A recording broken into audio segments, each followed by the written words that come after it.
lintas, dakwah, dan komunikasi. Di sini saya akan menjelaskan sedikit tentang fenomenologi. Fenomenologi adalah aliran filsafat yang mempelajari pengalaman manusia sebagaimana dialami secara langsung. Istilah ini awalnya digunakan oleh Kant dan Hegel, namun fenomenologi modern dikembangkan oleh Edmund Husserl yang menekankan kajian kesadaran murni melalui reduksi fenomenologi. Selanjutnya ada Martin Heidegger yang mengembangkan fenomenologi ke arah eksistensial dengan fokus pada kehidupan manusia. Pada abad ke-20, fenomenologi berkembang luas dan digunakan sebagai pendekatan penelitian kualitatif dalam ilmu sosial, pendidikan, dan ilmu psikologi untuk memahami makna pengalaman hidup manusia. Adapun konsep-konsep inti fenomenologi, yang pertama ada intentionalitas, yaitu kesadaran selalu mengarah kepada sesuatu. Maksudnya, saat kita sadar atau berpikir, pasti ada objek yang kita pikirkan. Tidak mungkin kita memikirkan sesuatu yang tidak ada. Contohnya melihat, seperti melihat buku, melihat pensil, melihat kursi. Terus ada juga takut. Apa yang kita takuti? Tidak mungkin kita hanya takut, tapi kita bisa jadi takut gelap, takut hujan, ataupun yang lainnya. Kedua ada impulki, yang artinya menunda asumsi atau pendapat pribadi. Artinya kita menyampingkan dulu pendapat pribadi, prasangka, teori, atau penilaian kita.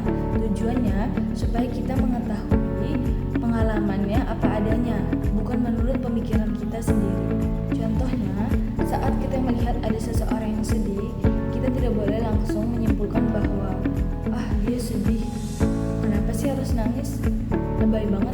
Nah, itu nggak boleh, karena kita tidak tahu apa penyebab kesedihan dia. Yang ketiga ada reduksi fenomenologi, yaitu mencari inti dari pengalaman tersebut. Setelah menunda asumsi tadi, kita perlu menyaring apa yang paling inti dari pengalaman tersebut. Contohnya, dari berbagai pengalaman, takut ketinggian, takut sendirian, takut gelap, kita harus cari tuh apa itu intinya takut. Intinya mungkin dia takut, dia merasa tidak aman, atau dia merasa terancam. Yang terakhir ada life form, dunia kehidupan. Maksudnya dunia sehari-hari yang kita alami secara langsung. Life form adalah dunia nyata sebelum teori. Contohnya, kita mengerjakan tugas, kita capek kuliah, kita merasakan lapar, haus, capek, dan lain-lain. Pendekatan dalam penelitian fenomenologi. Yang pertama ada pendekatan deskriptif.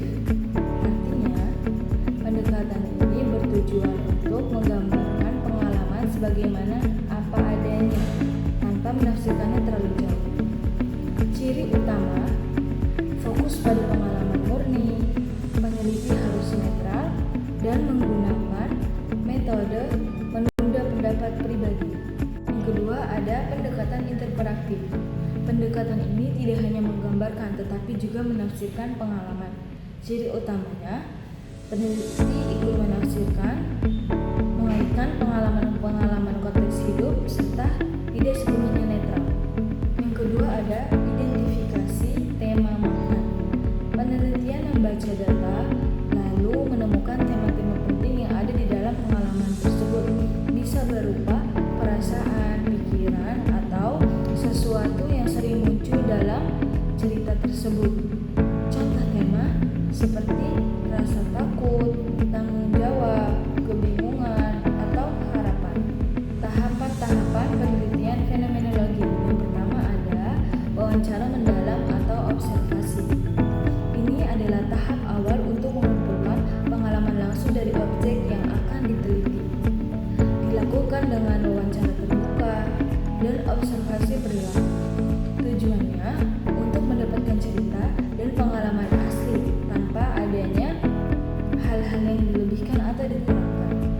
Contohnya menanyakan, ceritakan pengalamanmu pertama kali menjadi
dan keterbatasan yang pertama ada subjektivitas tinggi tergantung pada interpretasi peneliti.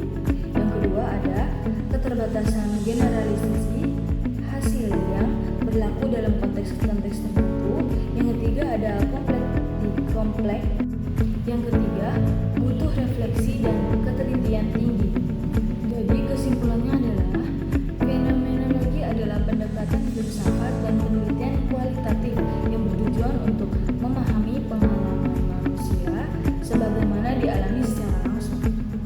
Fenomenologi menekankan bahwa kesadaran selalu mengarah pada sesuatu dan pengalaman manusia